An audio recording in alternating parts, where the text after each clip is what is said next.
विपक्ष में कोई सरकार बनाने का माहौल बन सकता है। ये कार्रवाई आज क्यों? कौन सी ऐसी जानकारी ईडी को कल रात को मिली कि आज उनको कार्रवाई करनी पड़ी? ये सारी बातें तो महीनों से जानकारी थी। तो ठीक जब पंजाब में ऐसी स्थिति बनती है तो यहाँ पर कार्रवाई हो रही है। भूपेश बघेल जी हमारे महामंत्री बनाए गए हैं पंजाब में। तो बात क्या सामने आती है? मेरे मन में क्या बात है?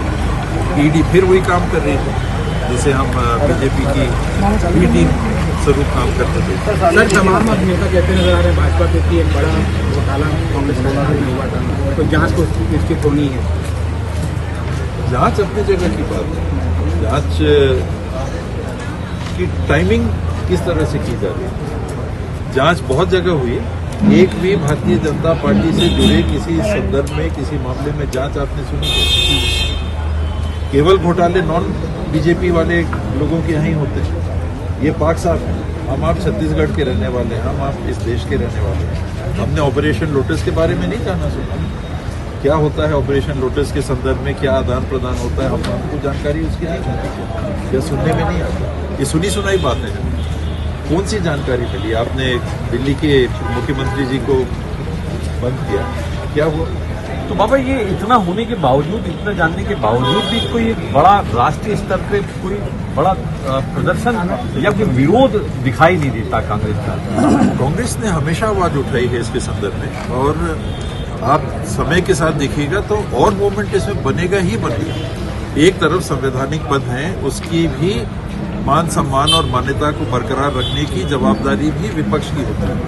अगर आज हम विपक्ष में हैं तो संविधान के ढांचे के अनुरूप और उसके प्रावधानों के अनुरूप जो संस्थाओं को अधिकार दिए गए हैं, आखिर ये देश चलेगा कैसे?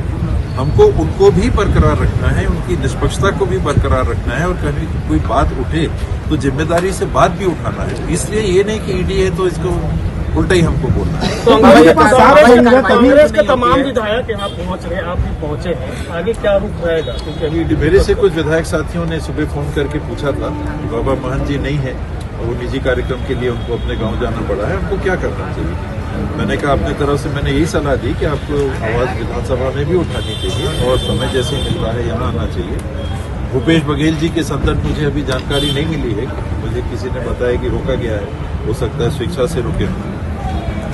रोका गया है जब सदन चल रहा है तो ये अवमानना की कार्रवाई होती है।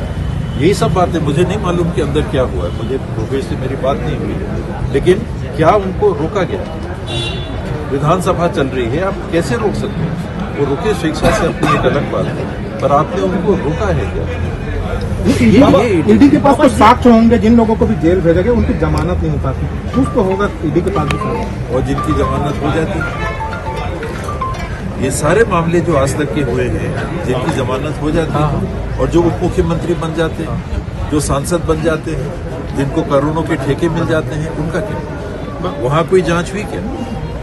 आज महाराष्ट्र में एक उप मुख्यमंत्री बने हैं, उनके संदर्भ में प्रधानमंत्री जी और गृह मंत्री जी ने 60,000 से 70,000 करोड़ के घोटाले की बात की थी और जांच भी चल रही है।